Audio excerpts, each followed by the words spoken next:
Call this meeting to order. We're going to ask Councilman Bellard to lead us in prayer and Councilman Terrio to lead us in the pledge. We, the members of the Lafayette City Parish Council, having been chosen to represent the people of this locality, beg of thee, Almighty God, to enlighten our minds so that our work will be just and fair in all things. Give us the courage and strength to fulfill our duties according to the laws of the land, and in so doing, fulfilling also thy holy will on earth and in heaven, through Christ our Lord. Amen. Amen. I pledge allegiance To the flag of the United States of America, and to the republic for which it stands, one nation, under God, indivisible, with liberty and justice for all. Thank you, gentlemen. Thank you, sir.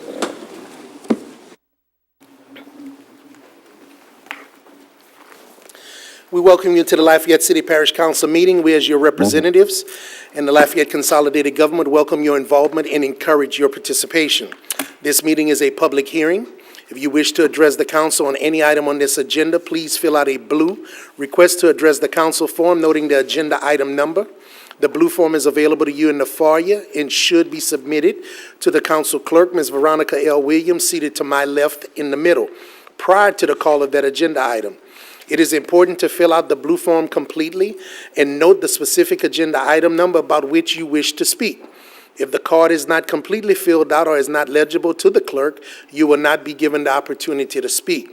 If you have any materials you wish to submit to the council, please give those to Mrs. Williams along with your blue form. In an effort to allow everyone the opportunity to be heard, the 5-minute rule will be in effect. Speakers shall refrain from debating, personal attacks, and from making confrontational and derogatory comments. I am requesting that the first row to my left be used for media only. Lastly, food and drinks are not allowed in the auditorium, and all phones and electronic devices shall be silenced from this point forward. I am also requesting that anyone who approaches the council state their names and title for the official record as this meeting is being recorded. Meeting procedures are by resolution and not by Robert's Rules of Order. Documents including agendas, ordinances, resolutions, and minutes related to this meeting are posted online at www.lafayettela.gov or refer to the web address on the top of the agenda. The council encourages your involvement and participation by volunteering for boards and commissions. If you are interested in finding out which board suits your interest, please call 291-8800 or pick up a pamphlet at the door. I do have a few chair announcements. First is item number 11. That's 0-069-2015. This is the LCG UL Intergovernmental Agreement for the Grid Shell Project. Has been deferred until the April 21st meeting. And this is to allow additional time to clarify issues with the subrogation and the indemnity of the request for public works. Also, I think that is the only one. I thought we had an additional one. No. I do not have any announcements at this time. We have an item that will come up later. So what I'll do now is I'll open up the floor for any council announcements. Mr. Andy Nakan? I just want to congratulate and thank the UL ladies basketball team for their championship in the CBI tournament. That's a wonderful recognition, and thank you for bringing that to Lafayette. Okay, thank you. Mr. Kevin Nakan? Yes, I just wanted to make everyone aware that this weekend in Scott, Louisiana is their 3rd annual Scott Boudin Festival. It kicks off Friday, Saturday, and Sunday. Myself, Kevin Nakan, Austin Playboys will be performing on Saturday, 4:30 to 6:30, along with other great bands, Wayne Toops, Gino Delafalls, Horace Stronghaw, and many others. So we want to invite everyone in the public to visit this great city of Scott, Louisiana, and come support the 3rd annual Boudin Festival. Look forward to seeing you there. Thank you. Okay. All right. One additional announcement. Jay Castile is unable to attend tonight's meeting due to prior business obligations. So Councilman Castile would not be with us on tonight. I'm going to deviate. I'm going to come back for the status report. Why don't I go to the executive president's report first? Mr. Stanley, anything to report? No, sir. Okay. All right. Thank you very much. At this time, I'm going to ask Department Director, Mr. Kevin Blanchard, to come forward. And as he's doing so, this is to address an issue. The council office has received numerous calls. I understand that the Public Works Department also has received calls. Our contracting and service provider is in receipt of a number of calls as it relates to services for solid waste as well as yard waste. And what we did was, there were members of the council who asked for a report. So what I'd like to do is first go to our clerk. If you could just share so those listening could have an idea for Mr. Blanchard's purposes, some of the volume of calls that has been received over the last few days, or if you got a timeline associated with that, please. Yes, sir. The staff was asked to determine the number of calls received in the last 4 to 5 weeks related to complaints wherein a citizen's yard waste has not been picked up on the scheduled day. The staff researched it and found that approximately 90 citizen complaints had been received in our office. Of those, approximately 10 were reports including multiple addresses, which includes entire subdivisions. A couple were called in by the homeowner association president to report it, or it was entire streets that were reported. This number does not reflect or include the calls that council members received directly and handled directly, the calls or emails or letters that council members received. Thank you. Kevin, I know you have some information that you're able to share with us. I'll just say, as chairman, the clerk and the staff has shared with me this call volume that exists. As she indicated, a number of council members do get direct calls. Everything from, there are some folks who think that there's a specific time that garbage is picked up on a daily route, which I'm actually looking at the entire contract myself. I don't think that exists, but we want to verify that. But there's a missed pickup process, a way to call, and how we hold people accountable. But if you could just give us a report, and then I think there might be some council members, but if you could just give us a report on kind of where's the department. I know you all are the lead on this as the department. What have you all received? This was our numbers. I know you indicated earlier that you all have taken some calls as well, and what's going to be, our process going forward, or if anything is being done, or how can we address this? Appreciate it. Kevin Blanchard, Public Works Director. I guess the genesis of some of this started last month. We had an effort, a Project Front Yard effort, to reduce bulky waste. We put out some flyers, kind of letting people know that this was coming, did some outreach, but I think nobody around the table doubts that as a pilot program, and the purpose of a pilot program is to determine, how do things work, we probably wouldn't do it that way again.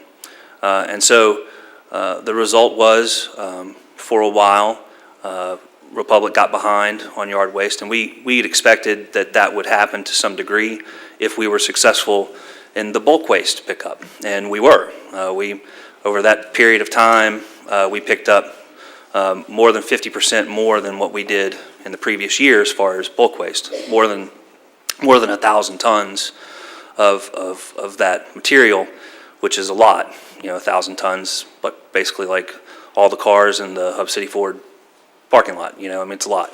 It's a lot. But right, we did get behind in yard waste, and what happened at the same time was some really good weather, and so timing-wise, didn't work out, because by the time we were finally able to go back into neighborhoods, there were places that had been missed for a couple of weeks, 2 weeks, 3 weeks.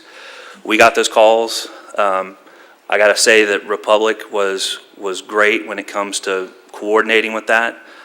This program itself was something that they did as part of a partnership effort, dedicating some extra resources above and beyond the contract. And so what we did, when the project wrapped up, the sheriff's office donated 3 additional inmate crews, and then we had 2 extra crews from Public Works to go out and try to catch up. That process took about a week and a half, as far as, if you judge it by, are we picking up our Monday yard waste routes on a Monday, right? And at this point, there are probably a small handful of outlying areas that we'll be getting to eventually, that maybe we're a day or two behind in those places. But for the most part, the effects of the Project Front Yard program have ended, and we're back to status quo operations. Now, that does not mean, yes, sir. One quick thing. As it relates to Project Front Yard, you said, we initiated that. Could you clarify that for those who are here and those who are listening? Mm-hmm. Because one of the issues when that came up a week or so ago was there was an information sharing breakdown Sure. that I think we agreed to, and this council wasn't privy to that agreements in that initiation. Okay, so that we is on The administration and administrative Republic. side. Okay. That's right. So what we are experiencing now, we still are getting calls. I mean, the weather's been great. People have had some time to go out in their yards and do stuff. And I think that Republic has shared with us that they know that they're gotten behind, with just some of the normal rates. Kind of what generally sometimes happens just during this season in a year. This is the peak time for people to go out and do work. I know me and my wife were out in the yard the last 2 weekends ourselves getting stuff done. So, but as far as the Project Front Yard effort, that's over. The lingering sort of effect of that is over, and we're back to normal operations, if you will. I won't try to speak for Republic when it comes to exactly how that all works, but I do know that generally, they go through this every year trying to make sure that they're keeping up with yard waste at the busiest time of the year for yard waste. There's a couple of the members, and they might address this, but I could tell you that a lot of these calls have gone into solid waste. It's not just the yard waste. The yard waste, I think, was impacted by Project Front Yard, and now some of the delays is as it relates to solid waste collection. And look, I'm not going to deny the fact that, like you say, I think for the most part, Republic has served us well, and they are very responsive. I could tell you what I would be looking for, and what I have always looked for as the gatekeeper of this contract, meaning this government. I think our constituents are more so concerned about, are you all looking out for our interests? And this council is dependent upon the administration, of course, and through Public Works as the director, down into EQ and all of that. And I could tell you that's where my greatest concern is I want to be able to go back and tell people that this is what's being done on our side of the coin, okay? And that's really what I'm looking for. But there's a couple of council members who do have something. Let's first go to Mr. Bellard. Yes, I guess my biggest thing about the administration doing it without telling the council, you mentioned flyers. Where were these flyers? Because the vast majority of the calls in my district were never notified that they were going to be missed. Yeah, postcards. We sent out a postcard to all of our addresses.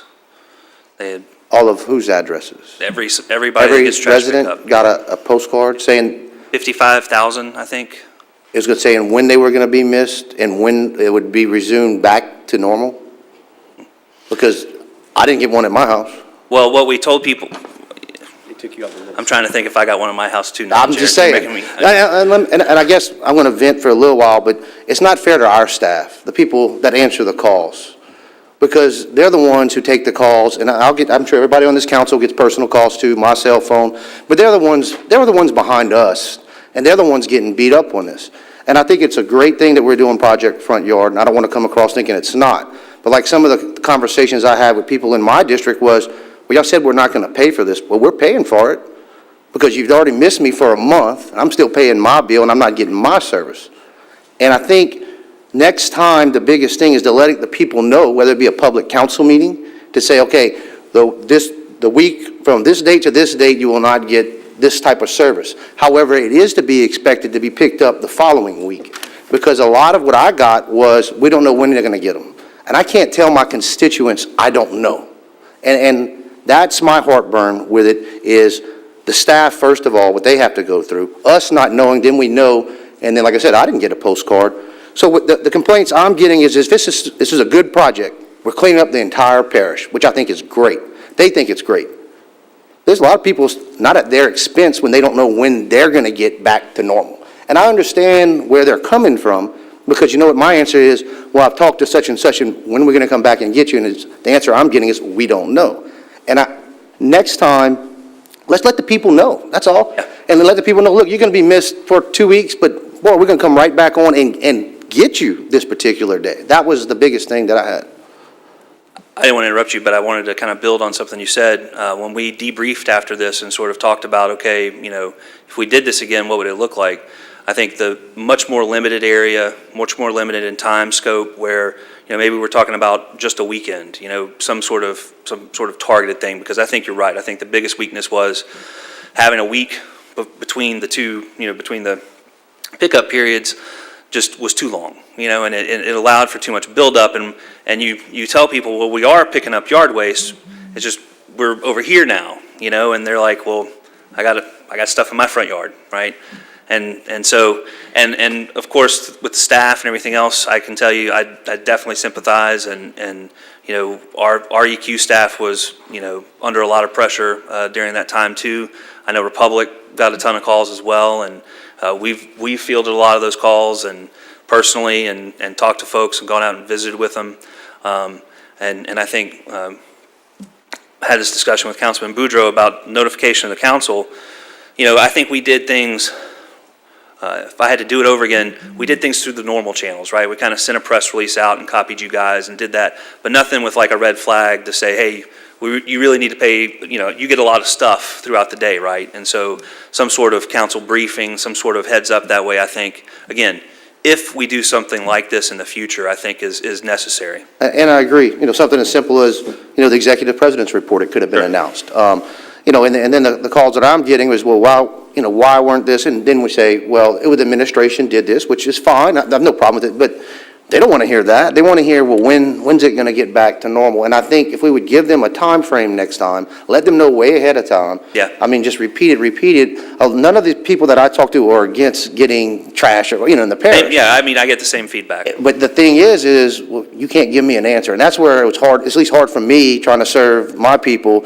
I don't know, it's not an answer that they want to hear. And I do want to compliment our staff, because that they're the ones who really made us shine during this time, but it really wasn't fair to him. And I hope, and Mr. Stanley, the administration next time, I think we can learn to, you know, do it a little better next time. And I think it's a great project, just it caused some heartburn I think we could have missed. Yeah, I agree. That's all I have, Mr. Boudreaux. Thank you. Yep. Councilman Bertrand. I'm not going to add anything or repeat what Mr. Bellard said, because I think there's 9 of us up here that have the same frustration. I will say this. Before we do something like that, I would like to be in a meeting where we can talk about the opportunities, the challenges, and how we can make something work. And it's also not fair to the service provider, because we're now, we've got people, a lot of people want to know where their refund is for what they're not getting.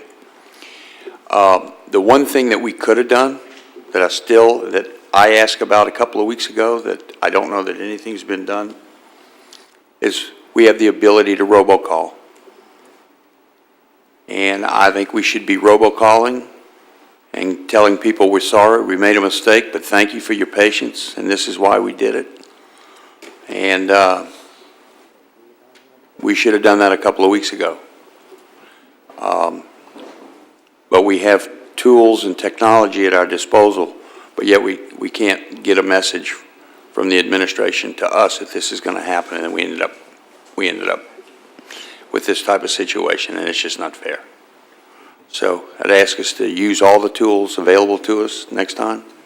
And I think we've all learned a lesson, and we're all paying for it now. But I would request that we take a look at making that robocall and talking to the people in the area that are upset. It may not fix anything, but at least let them know, hey, we tried something. Didn't work exactly the way we wanted it to, but we appreciate your patience. Thank you. Mr. Kevin Nakam? Yes. Points were made that I agree with on Mr. Bellard's side and Mr. Bertrand's side. I just want to say that regardless of the project front yard, I'm having some issues in District 1 where the same constituents continually are not getting their trash picked up, and it's probably a call once a week or once a month. It's the same people complaining. So what I'd like to do is possibly get with you and Republic to figure out why is this continuing to happen to these constituents. And then naturally with the project front yard, I think everybody's on board, but it's also making matters worse. And so any assistance I can get from yourself and Republic, that would be great. So that's all I have to say. Okay. Mr. Terrio? Mr. Blanchard, one final question on the topic. Where are we at right now to remedy the situation? What time frame are we at? Remedy the situation in regards to, Yard waste, let's start with that. How long before the people who've had yard waste sitting out there for about 2 months now, and how long is it going to be before it's picked up? I don't think we have any 2 months. We do have a few weeks out there. What Republic has done has put together sort of a battle plan, if you will. They've mapped out the parish, looked at where the spots are that have gotten, the worst, I guess, the most buildup. They've moved through most of those spots. My communication, I believe it was this morning, with their operations manager, is that they do know of like 3 or 4 more spots that they're trying to get to. The issue, of course, is if you pull off resources to go get this problem spot, then you're creating another problem spot from the folks that you're missing, right? And so they have a balancing act of how do we not create future problems, but still try to go out and get those areas that are being left behind, which is what's effectively been happening for the last 3 weeks, is that they've been trying to keep up with the normal routes while not getting too far behind by getting special areas done. Right now, the issues that people are having are more of the, I guess, normal problems, if you will, and they acknowledge that, and we've talked about that. They're working hard to staff up. They've had some efforts in that regard in the last few days. So I'd be happy to report on a semi-regular basis, if you will, maybe through Ms. Williams, as far as where we expect to be in kind of a 2-week horizon. Okay. I'm not going to argue as to how long. I've had some constituents. I think Ms. Williams knows I've received some calls, and Mr. Joseph has also shown that there has been trash that has been out there. They're saying around 2 months. But are you saying that within the next week or two, let's just use yard waste, is that going to be caught up and up to date? Is that all going to be? Yeah, my understanding that the yard waste issues that were a remainder of the special project should be cleared up. I think what they told me is they're basically on one route, they're about half a day behind. And so, but on the rest of the routes, they're picking up the Monday yard waste on Monday, Tuesday yard waste on Tuesday, that sort of thing. So, yeah. That's all I have. Thank you, sir. Okay. Mr. Andy Nakam? Mr. Blanchard, it appears as though the bulk of the problem that's still out there is dealing with the bulk yard waste, the loose branches that are cut to the 4 to 6 foot lengths piled up on the side of the roads. It appears as though a lot of the bag trash has been picked up, the stuff that's bagged. So am I correct in making that statement? I don't know specifically. That's what I notice in my observances and riding around. There's still some, even in my neighborhood that I've seen in my area, that basically are bulk yard waste that's been out there for quite a while. And I understand that's hard to get to. You can't just send a man in a truck out there to pick that up. You almost have to have a cherry picker of some sort, like the old cane truck. But I also noticed that it appears, and maybe perhaps I'm wrong, but it looked like there were some sheriff's patrols out there with prisoners picking up the bag garbage, yard waste. Am I correct in saying that? Yes, sir. For a week, the sheriff's office. I think that's a great idea. Yeah. Perhaps if there is still that much bulk waste out there, that process could be continued to where they can make the regular routes, pick up the easily bagged stuff and throw in their trailers, and still have whoever, Progressive Republic, picking up the bulk waste, the yard waste. We can certainly bring that up, and we appreciated the sheriff's help and. Now, that was when looking for that. fantastic. When I saw that, I said, they're making an effort to try to clean this up and get past this, and that's important. I know one of the drawbacks is obviously equipment. Correct. And a lot of times with these large boom piles, you really do need, the equipment to go in and get them. But the other issue is none of those crews have the ability to compact, Right. and so they have to make more trips back Correct. to the compost facility. That makes it a little harder for them, that is correct. Yeah, I can Slows them down understand a that. little bit. But we basically used those crews sort of as supplementary crews to kind of, get started in an area so that a machine could come in late and get the bag stuff and the smaller piles, so the machine could come in later and get the larger That stuff. appeared to be an obvious help there, but, if there's anything I can point out, I'll call you and let you know Please that do. if I see some bulk sitting around, if that'll help you guys in any way. I'm sure there's some Absolutely. targeted areas that y'all might need to be addressed. Thank you, sir. Mr. Blanchard. Thank you. Kev, I was taking a few notes. I'm going to request that in the past, if available, in the past, they have been an opportunity to put into service maybe one of the reserve units. I appreciate what you said about, if you either got to choose to stay on target date and route, or if you peel someone off, then you create another problem somewhere else. Well, maybe for some of those longer extended reports that you all may have received, or Republic may have received, or we may have received, we could do a designated truck for those without impacting the normal routes, trying to stay on schedule. And the other thing that I wanted to bring to the attention, and if you could speak to it, Easter is one of the special pickups. Easter is one of the days where non-containerized items are also picked up as a special holiday service per the contract. What's going to happen with that? We've talked about, we're still trying to catch up on bulky yard debris. We're trying to keep up on solid waste, but that requires service as well. Any information on that as far as what people can expect? Because what I don't want to start happening is that the can gets service, but the bags stay down. Right. And that's part of the contract. No, I think our mutual understanding right now is that we're back in the contract doing things the way that are going to be done in the normal process of things. So no information that we're going to deviate from that at all.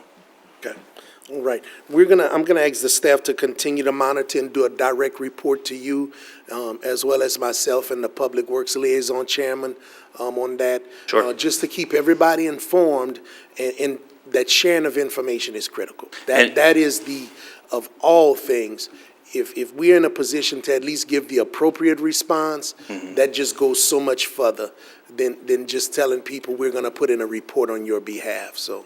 And if I may just echo kind of the sentiments up here about what a great job the staff does and keeping us in the loop and working with us, and we appreciate it. Thank you. That seems to be all the questions. I appreciate it, and we'll be in touch on this issue. Thank you, Mr. Blanchard. This time, we're going to move to resolutions for adoption. Liz, could you please read the resolution? 2015, a resolution of the Lafayette City Parish Council proclaiming April 6th through 11th, 2015 as Community Development Week. Entertain a motion? Motion by Mr. Bertrand, second by Mr. Kevin Nakam. Council discussion?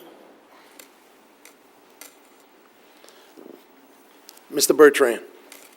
I just want to take a quick moment to recognize our Community Development Department, and I think they go quite often unrecognized by the community, and they handle a little under $2 million every year of money that passes through to non-governmental agencies, nonprofits, federal funds, CBDG funds, and those type of things. And we really appreciate the work that they do, and they're very diligent in the work that they do, and they take pride in the work that they do. And we have some good projects in our community not only helping those in need, but also paying close attention to what the community needs as a whole. And I want to recognize our staff, and the director is Patricia Leindecker. Patricia, do you have any of your staff here today? Would you like to come up and introduce them if they are here, and you may have something you want to say? Very much. I'm Patricia Leindecker, CD Director. Actually, I don't have any of my staff here today, but I do want to let you know that I have some very dedicated staff, and I have a lot of staff who have been with this department, working with community development block grant funds and the home partnership funds. I always hate it when people say collectively for 93 years or whatever, but I have Jake Miller, who's been on staff for close to 35 years doing housing rehab, and Diane Branham, who has been on staff managing CDBG money and programs for over 25 years. We've had some recent retarees, Ted Broussard and, gosh, I'm forgetting everybody's names. I feel like I'm at the Academy Awards. And Ted was with us for over 30 years. And then we had a lot of other people who were with us for a number of years. And they were very dedicated to their jobs and to what we do in the community. And I do want to take this opportunity to thank both the city administration and also the council, the councils that have come before you, the administration that has been here before this administration, because CDBG has been around for 41 years. Started in 1974. Lafayette has received over $75 million in CDBG money over the last 41 years. And the home program began in 1996, or we began receiving money in 1996. And we've received over $13 million in home money. So we're looking at upwards of $88 million that goes directly into our community. Used to be just the city of Lafayette, and then after consolidation, it now goes to the Lafayette Parish jurisdiction, which is in and outside of Lafayette city limits. On average, nationwide, and with CDBG and home, CDBG and home funds leverage about $4 for every $1 in federal funding. So if you just take that and say, okay, Lafayette does about average what others leverage, we're talking about us leveraging in the range of $350 million in the past 41 years. That's dollars that might not have otherwise been spent on the types of activities that we undertake with these federal monies. So I really do want to thank you for your continued support. We will be bringing our budget for the coming year that begins October of 2015 to you. I am sorry to say that since 1996, when we got $2.2 million and over $800 million in CDBG and over $800 million in home, this year we're anticipating getting about $1.3 million in CDBG and only $444,000 in home. It's not performance related, it is federal funded related. It's federal funding. When we see cuts at the federal level, it trickles down to us. But we still take that money, we leverage the money that we can in the community through the help of different nonprofit organizations. Some of those are Habitat for Humanity, 7th District Pavilion, we worked a lot with Acadiana Cares, and just a number of different community partners that we have. So we try to make every dollar go as far as we possibly can. I know that in my memo, if you read it, it talks about over the past 40 years, we've constructed approximately 11 or rehabbed about 1,100 homes in the community. And those are for low to moderate income families who might not otherwise have been able to live in decent, safe, and sanitary housing were it not for the programs that we've had. So, again, thank you very much. If you have any questions, I'd be happy to answer them for you. And I just want to thank you for your continued support. Questions? That's it. Thank you very much. Thank you. Okay. Any other council discussion? Seeing none, are there any blue cards? No, sir. Please call the vote. District 1? Yes. District 3? Yes. District 4? Yes. District 5? Yes. District 6? Yes. District 7? Yes. District 8? Yes. District 9? Yes. Motion is approved. We will now move to ordinances for final adoption. Again, this is a public hearing, and blue sheets are available for anyone wishing to address the council.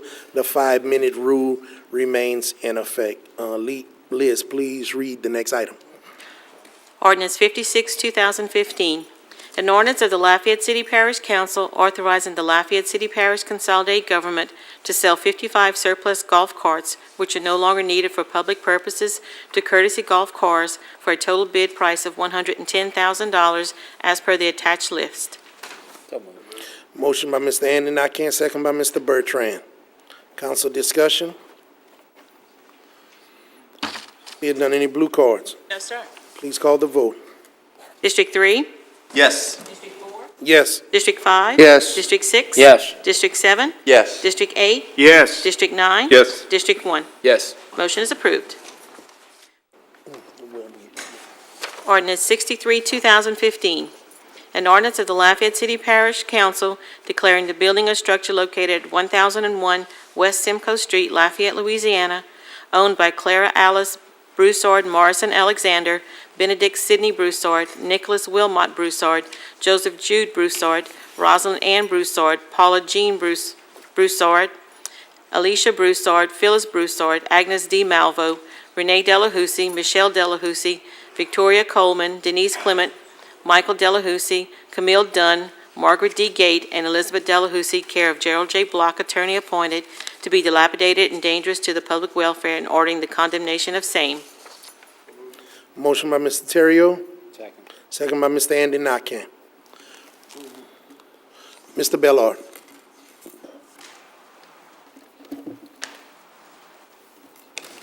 Can you tell me when first of all, have the owners been notified, and when was the date that they were supposed to redo the floor or get it back up into acceptable? We first started code enforcement in November of 2002. So 2000, so this has been running from 2002? Right. That answers all my questions. Thank you, sir. I have no other questions, Mr. Chair. Thank you. Any other council discussion? Seeing none, are there any blue cards? No, sir. Please call the vote. District 4? Yes. District 5? Yes. District 6? Yes. District 7? Yes. District 8? Yes. District 9? Yes. District 1? Yes. District 3? Yes. Motion is approved. Ordinance 66, 2015. An ordinance of the Lafayette City Parish Council amending the fiscal year 14-15 operating budget of the Lafayette City Parish Consolidated Government by increasing revenues in the amount of $44,672 received from the Louisiana Commission on Law Enforcement for a 2013 Edward Bryan Memorial Justice Law Enforcement Assistant Grant and appropriating within the Lafayette Police Department. Motion by Mr. Bertrand, second by Mr. Terrio. Council discussion? There is none. Any blue cards? No, sir. Please call the vote. District 5? Yes. District 6? Yes. District 7? Yes. District 8? Yes. District 9? Yes. District 1? Yes. District 3? Yes. District 4? Yes. Motion is approved. Ordinance 67, 2015. An ordinance of the Lafayette City Parish Council amending Chapter 38 Fire Prevention and Protection, Article 1 in general, Section 38-1, Code Adoption of the Lafayette City Parish Consolidated Government Code of Ordinances to adopt the 2012 edition of the International Fire Code and certain amendments thereto, and to allow for amendments to be made from time to time. Motion by Mr. Andy Nakane. Actually, second by Mr. Bertrand. Chief, Mr. Terrio would like to talk to you.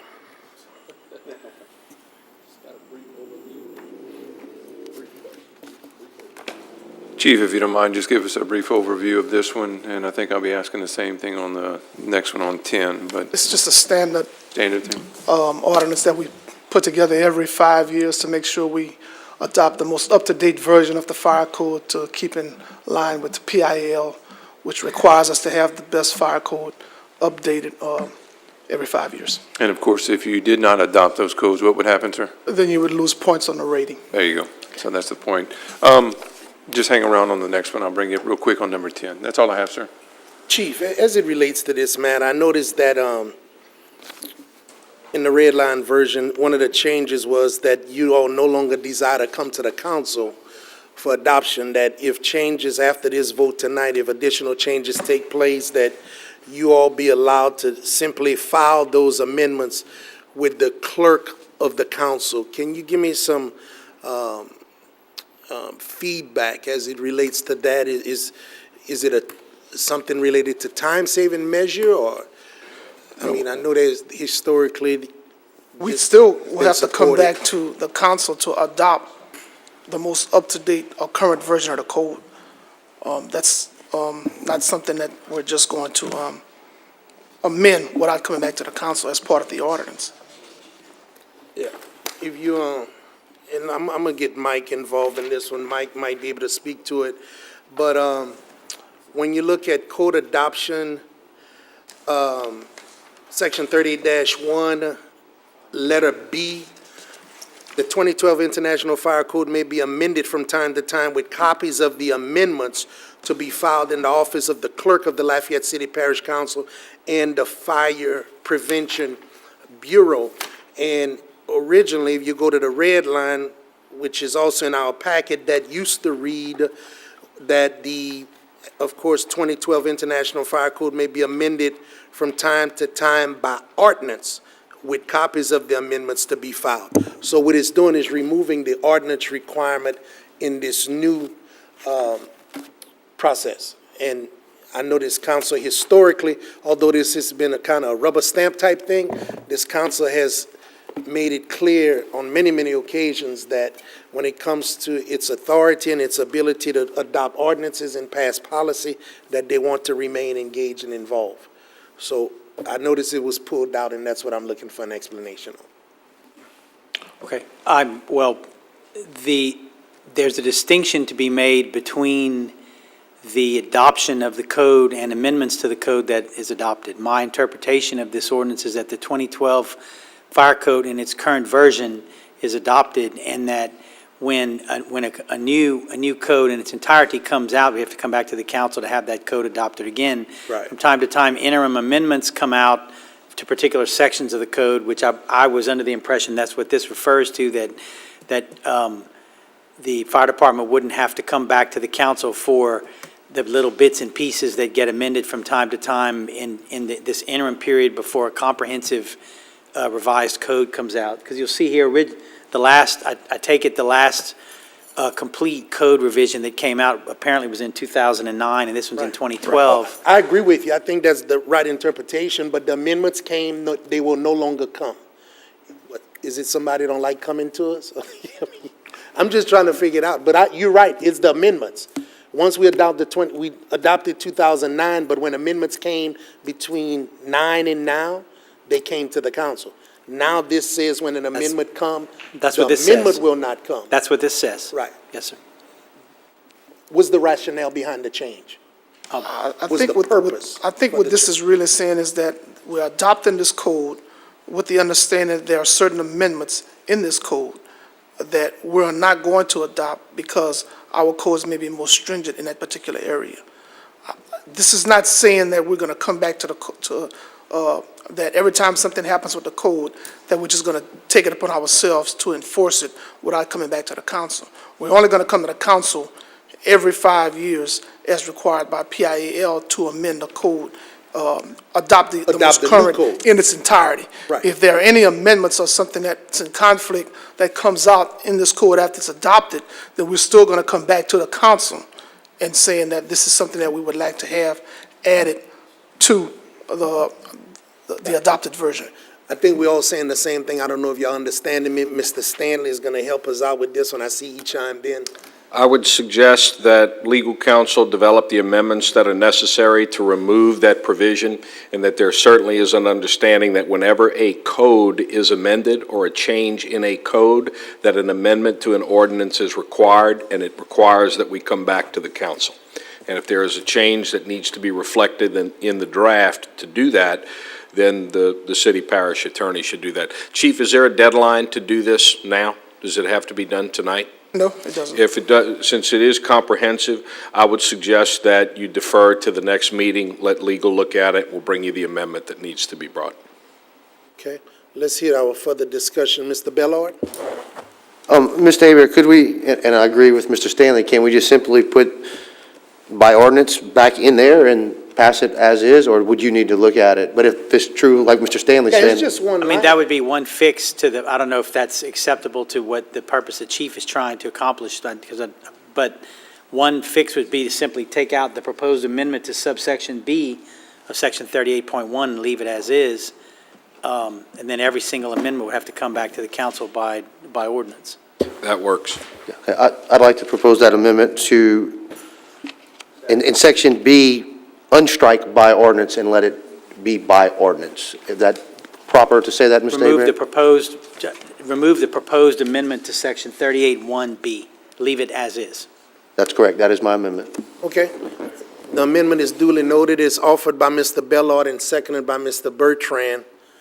Now, Chief, is that going to affect you in any way? No, I'm only enforcing what you adopt. Okay. You know, whatever changes you make is what I'm going to enforce. That's all I have, Mr. Chair. Thank you. And just for clarity, the International Fire Code, it comes to us in its entirety. For some reason, this was presented to say, when 2012, if we adopt it tonight, and next year there will not be a new code, 2012 will remain in place, but there will be an amendment to the code. Historically, that amendment came to this council for adoption. It was being taken out where all they had to do was file it with Ms. Williams. Now it's being put back as to be brought forth before this council, and this council remains aware of what's going on. Any additional council discussion? Are there any blue cards on this matter? No, sir. Okay, let's call the vote on the amendment, please. District 6? Yes. District 7? Yes. District 8? Yes. District 9? Yes. District 1? Yes. District 3? Yes. District 4? Yes. District 5? Yes. Motion is approved to amend. Okay, we're going to call the roll on the ordinance as amended. District 6? Yes. District 7? Yes. District 8? Yes. District 9? Yes. District 1? Yes. District 3? Yes. District 4? Yes. District 5? Yes. Motion is adopted as amended. Ordinance 68, 2015, an ordinance of the Lafayette City Parish Council amending Chapter 38, Fire Prevention and Protection, Article 2, Fire Alarm Systems in the City of Lafayette, Section 38-33, Standards for Fire Alarm Receiving Stations, Section 38-34, False Alarms, and Section 38-35, Violations and Penalties of the Lafayette City Parish Consolidated Government Code of Ordinances, to reference the applicability of updated standards and codes, to provide for misdemeanor penalties when alarm service technicians cause false alarms, to clarify that Section 38-34E only applies to businesses, to add a new section to require that fire alarm system monitoring companies keep and update current information on key holders, to provide for fines if violated, and to decrease the standby time in the event of a false alarm. Motion by Mr. Andy Knockank, who's second? Mr. Terrio. Mr. Terrio.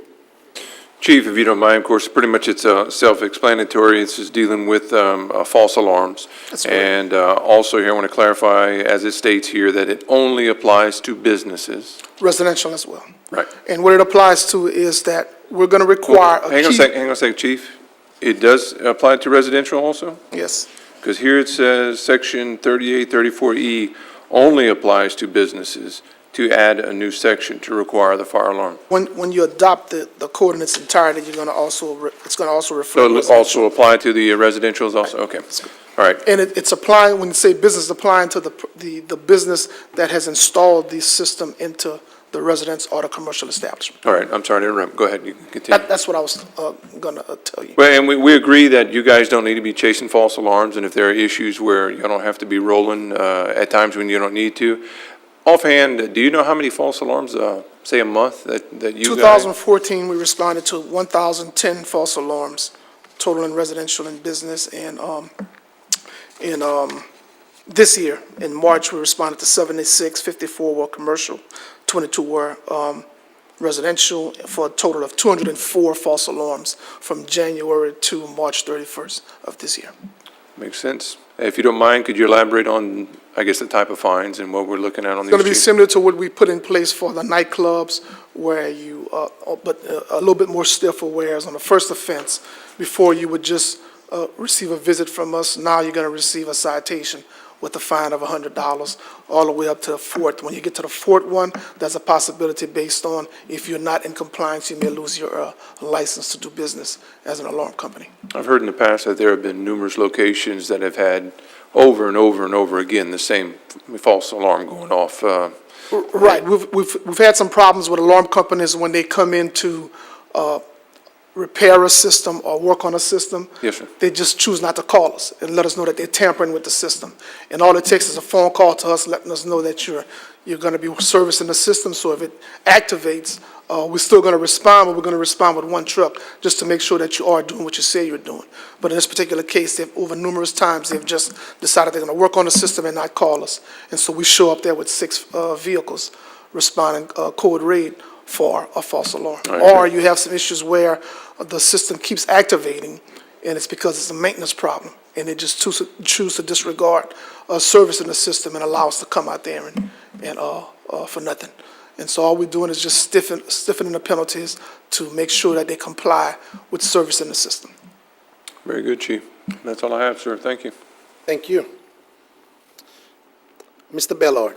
Chief, real quick, do we have any fines for residential repeat? The fines that would be put on the business, the alarm company itself, because the alarm company has to respond with a key holder within a 30-minute to a 1-hour time frame to allow us to get inside the business. What we've been having is problems with the alarm company saying, we don't have a key holder and nobody's coming out.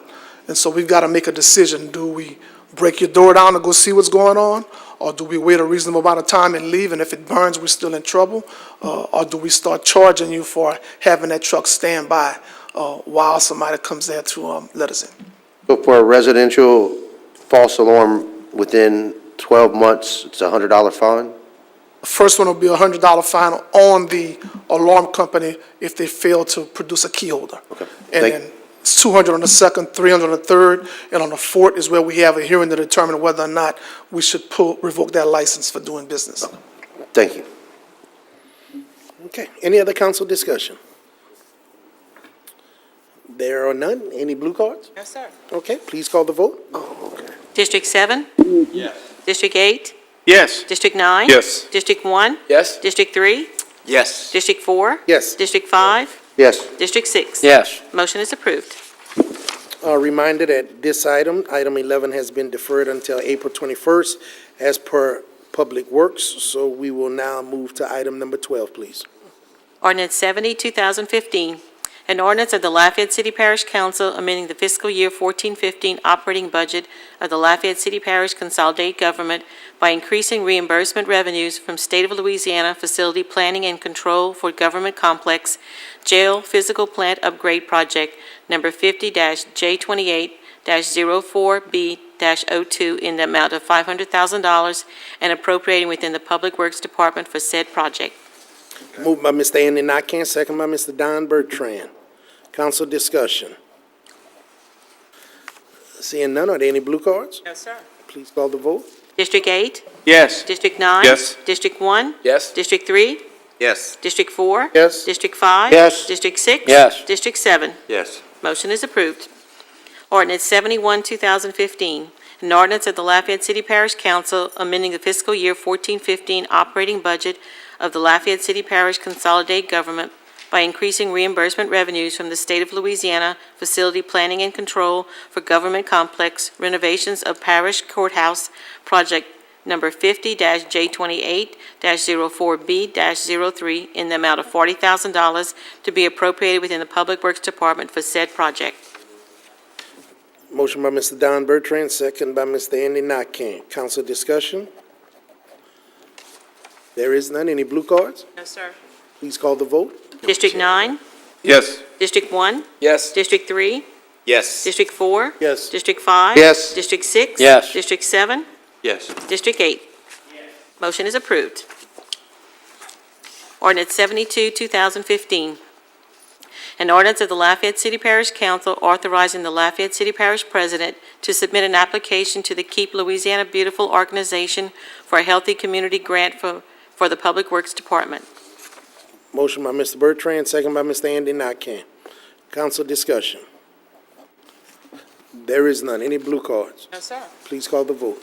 District 1, Yes. District 3, Yes. District 4. Yes. District 5. Yes. District 6. Yes. District 7. Yes. District 8. Yes. District 9. Yes. Motion is approved.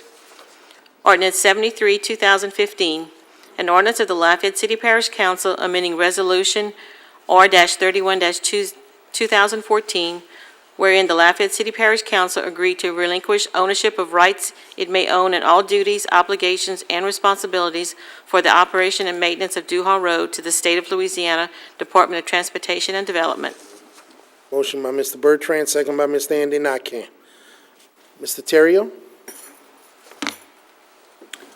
Mr. Stanley or Mr. Blanchard, I guess, Mr. Blanchard, you can come in. Here in the heading is that, it says that the council is amending a resolution where we had agreed to relinquish ownership of the rights. So could you elaborate on that, sir? Yes, sir. Let me explain. We had a couple of these go through a few months ago.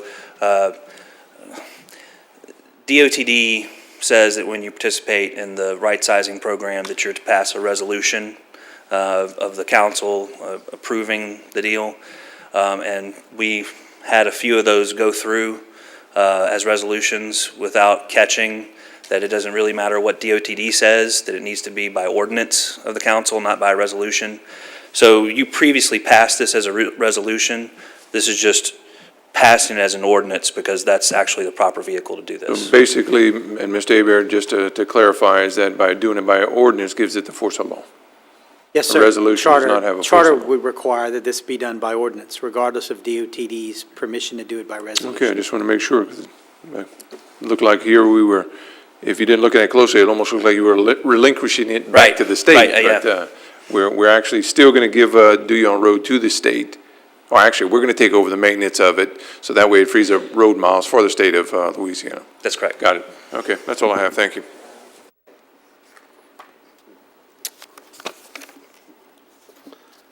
Any more council discussion?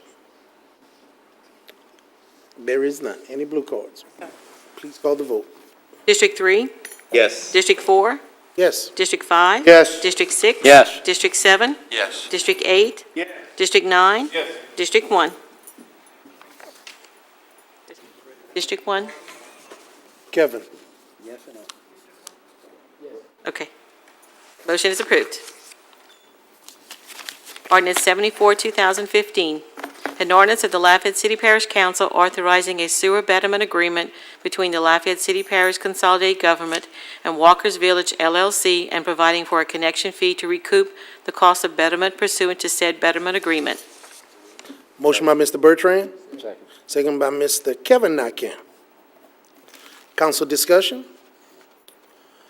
Is there any blue cards? John Mouton? Mr. Mouton?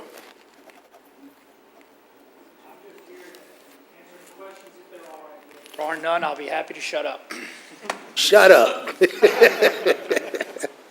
No, I don't think there's any questions at all, Mr. Mouton, at this time. Is that the only blue card? Yes, sir. Okay, all right, there's no questions, no other blue cards, let's call the vote. District 4? Yes. District 5? Yes. District 6? Yes. District 7? Yes. District 8? Yes. District 9? District 1? Yes. District 3? Yes. Motion is approved. Okay, now we move to announcements of vacancies on boards and commissions. Liz, could you please read those vacancies, please? Due to term expiration, a vacancy exists on the Alarm Review Board for a 4-year term effective January 20th, 2015. This is a minority appointment. Due to term expirations, 2 vacancies will exist on the Emergency Medical Service Advisory Board, each for a 4-year term effective April 22, 2015. Individuals wishing to submit a resume for the above volunteer vacancies must be a registered voter and a resident of Lafayette Parish. Act 472 of the 2008 Louisiana Legislative Session, now codified as LARS 42:1124.2.1, requires financial disclosure under certain circumstances. Resumes are to be forwarded to Veronica L. Williams, Clerk of the Council, Post Office Box 4017-C, Lafayette, Louisiana 70502, or emailed to bclafayette@lafayettela.gov no later than noon Tuesday, April 21st, with council appointment to be made on May 5th, 2015. Okay, now we'll have appointments by council members. In order, city parish president and/or any other direct appointing authority. There's one item tonight. Liz, could you please read that appointment? City Parish President Joey Durrell appoints J.R. High to the Alarm Review Board for a 4-year term effective April 20th, 2015. Okay, thank you so much. Gentlemen, we are now going to introductory ordinances. Want to remind you that item number 250-081, 2015 has backup information. That's the ordinance standstill agreement and backup from 0-066-2014. It's inside the gold folders that are in front of you. That's on item number 25. At this time, I'll entertain a motion to take in global. Mr. Andy Knockin has offered that, and Mr. Jared Bellard has seconded that in global. Liz, could you please read those items? Ordinance 76, 2015, an ordinance of the Lafayette City Parish Council authorizing the Lafayette City Parish President to enter into an intergovernmental agreement between the Lafayette City Parish Consolidated Government and Vermilion Parish Police Jury concerning the Huff Power Stutes Road Bridge, District 5.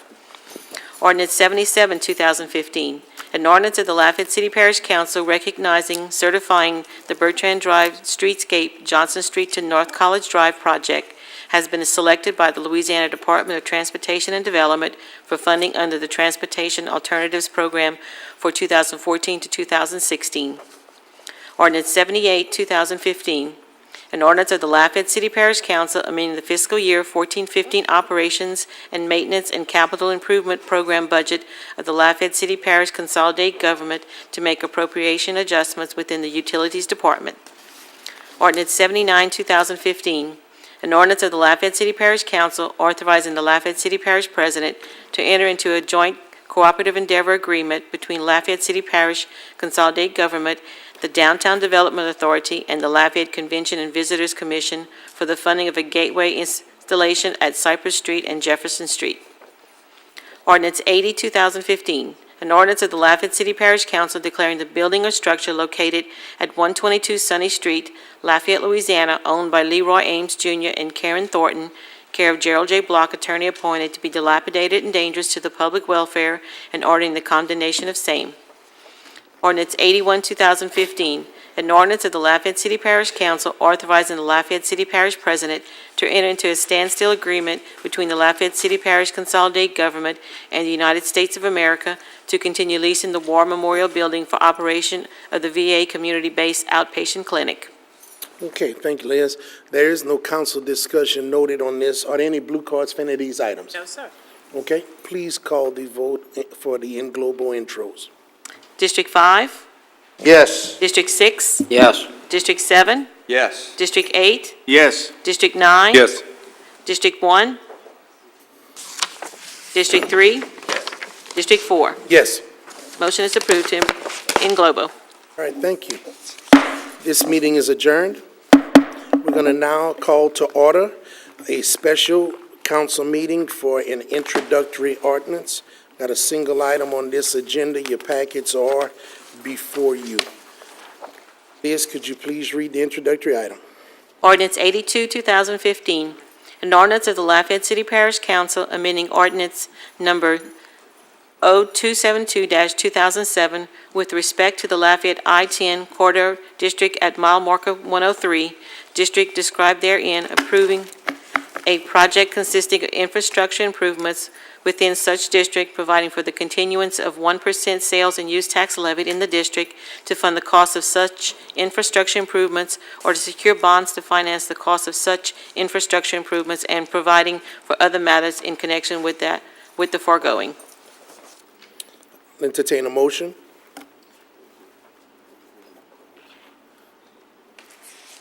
Anybody offer this as a motion?